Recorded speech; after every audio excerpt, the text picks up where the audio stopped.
اس سال کی 15 اگست کو افغانستان نے بقول ہمارے وزیر اعظم غلامی کی زنجیریں بالآخر توڑ دیں۔ امریکہ کے اس ملک سے ذلت آمیز انخلا کے بعد ہونا تو یہ چاہیے تھا کہ اس کی کرنسی یعنی ڈالر کی قدر بھی پنجابی محاورے والی ٹکا ٹوکری ہو جاتی، یہ مگر ہو نہیں رہا۔ ڈالر کے مقابلے میں پاکستانی روپے کی قدر مسلسل گر رہی ہے۔ پٹرول کی قیمت میں ہوا حالیہ اضافہ واضح اندیا دے رہا ہے کہ روزمرہ ضروریات کی دیگر اشیاء میں بھی روپے کی قدر میں کمی کی وجہ سے ناقابل برداشت اضافہ ہوگا۔ ہمارا میڈیا مگر اس جانب بھرپور توجہ مرکوز کرنے کو تیار نہیں۔ ٹی وی کھولیں یا اخبارات کے صفحات پر نظر ڈالیں تو گمان ہوتا ہے کہ پاکستان میں اس وقت اہم ترین مسئلہ آئندہ انتخابات کی شفافیت کو یقینی بنانا ہے۔ عمران حکومت اس ضمن میں مصر ہے کہ مذکورہ انتخاب میں کاغذ پر چھپے بیلٹ پر ٹھپے لگانے کی بجائے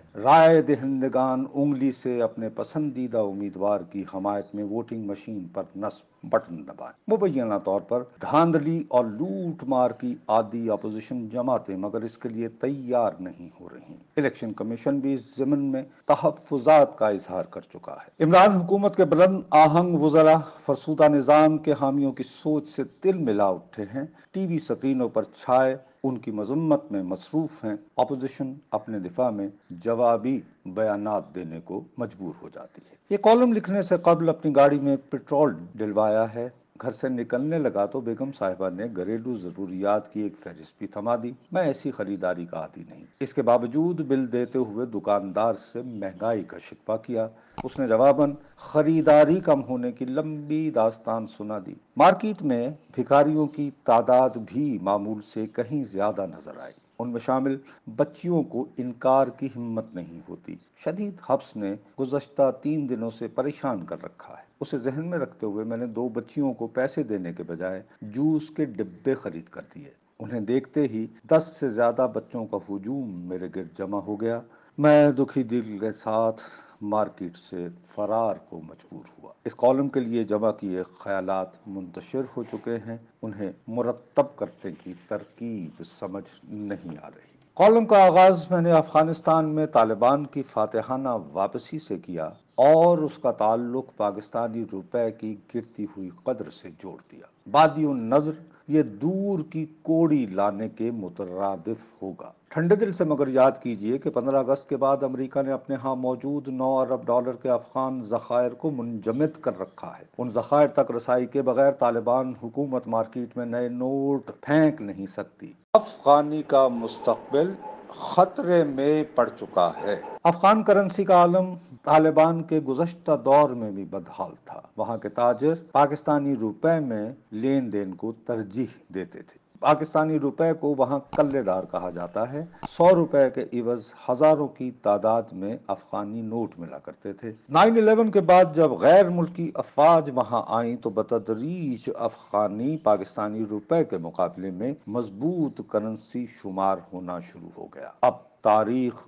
خود کو دوہرا رہی ہے۔ 15 اگست 2021 کے بعد سے افغان تاجروں کو ادھار پر سپلائی میسر نہیں، نقد ادائیگی کرنا پڑتی ہے۔ پاکستان سے آئی اشیاء کو ہمارے روپے کے عوض خریدا جا سکتا ہے، دیگر ممالک مگر ڈالر میں ادائیگی کا تقاضا کر رہے ہیں۔ میری 2 بینکاروں اور 3 تاجروں سے تفصیلی گفتگو ہوئی ہے۔ وہ بضد رہے کہ پاکستان سے روزانہ کی بنیاد پر 30 سے 50 لاکھ امریکی ڈالر افغانستان جا رہے ہیں۔ اسٹیٹ بینک آف پاکستان نے ڈالر کی جو قیمت مقرر کر رکھی ہے اس پر عمل صرف اسی صورت ہوتا ہے اگر آپ ڈالر کھلے بازار میں بیچنے جائیں۔ ڈالر مگر اس قیمت پر خریدنے کو میسر نہیں ہوتے۔ آپ کو ڈالر میں بڑی ادائیگی کرنا ہو تو سفارشیوں کی ضرورت محسوس ہوتی ہے۔ طالبان کی کابل میں فاتحانہ واپسی نے گویا ہمارے ملک میں مہنگائی کے سیلاب کو نئے راستے بھی دکھا دیے ہیں۔ پاکستان کی منڈی سے افغانستان جاتے امریکی ڈالر اگرچہ بڑھتی ہوئی مہنگائی کا واحد سبب نہیں،